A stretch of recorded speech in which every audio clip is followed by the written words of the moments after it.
আমি যেই দোকানে চাকরি করতাম এর পাশের রুমটা ছিল একটা ব্যাগের কারখানা। তো আমি ওই দোকান থেকে আসি, কিছু সময় আপনি যেটা বলেন আপনি বেকার না থেকেই বেকার দিয়ে কাজ শিখেন, আমি কিছু সময় ওইখানে থেকে ওনাদের থেকে কিছু কাজ আইডিয়া নিলাম যে কিভাবে কি কাজটা করতে পারি। আমি এখনও শিলাইতে পারি না, কিন্তু কিভাবে কি কাজ করতে আমি সব জানি।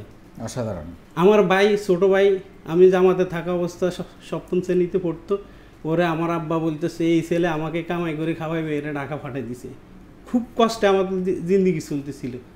পরে দিয়ে আমি আসার পরে দিয়ে আব্বা আবার এই টাকাগুলো নিয়ে দিছে। আমার ভাই কিছুদিন 3 মাসের মতন শিলের কাজ শিখছে। তখন আমার ভাইকে বলতেছি আমি যদি তোমাকে দেখাই দিই তুমি কি শিলাইতে পারবে? ও পারবো। তো কইলে আব্বা এই 10,000 টাকা আমার বাইর থেকে নবী বাইর থেকে নিল ইটালি প্রবাসী, ওই 9,500 টাকা দিয়ে আমাদের এই কারখানা শুরু। মূলধন। হ্যাঁ, মূলধন। আমি চাকরিও করি, রাত্রে এসে আমার ভাইয়ের সাথে খাটি দিয়ে অনেক রাত 3টা-4টা পর্যন্ত থেকে ওর সাথে কাজ কাম করে 2-3 ঘন্টা ঘুমাই আমি আবার দোকানে ডিউটি করতাম। এভাবে চাকরি ব্যবসা দুইটাই আমি 15 সাল পর্যন্ত করছি, কিন্তু লাভের মুখ দেখতেছি না। তখন আমি কয়েকজনের সাথে আমি পরামর্শ করলাম কি করা যায়।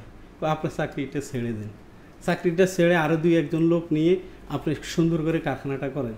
তো স্যার এই কথায় যেমন আমি চাকরিটা ছেড়ে দিই 15 সালে, তো আমি কারখানাতে ফুল চলে আসি। আসার পরের থেকে মোটামুটি প্রথম বছরে 2 লাখ টাকা লাভ হয়েছে আলহামদুলিল্লাহ। রমজানের হিসাব পাইছি 2 লাখ টাকা। এখন আমি ওই যে কারখানা চলে আসার সাথে আমার ছোট ভাইয়ের সাথে আমার একটু কাটাকাটি হচ্ছে যে স্যার আপনার সেশনটা যদি আগে পাইতাম, যে ছাড় দেওয়াটা, যে আপনার শিক্ষাটা যদি তখন পাইতাম তো ঢাকা শহরে এতদিনে বাড়ি হইতো।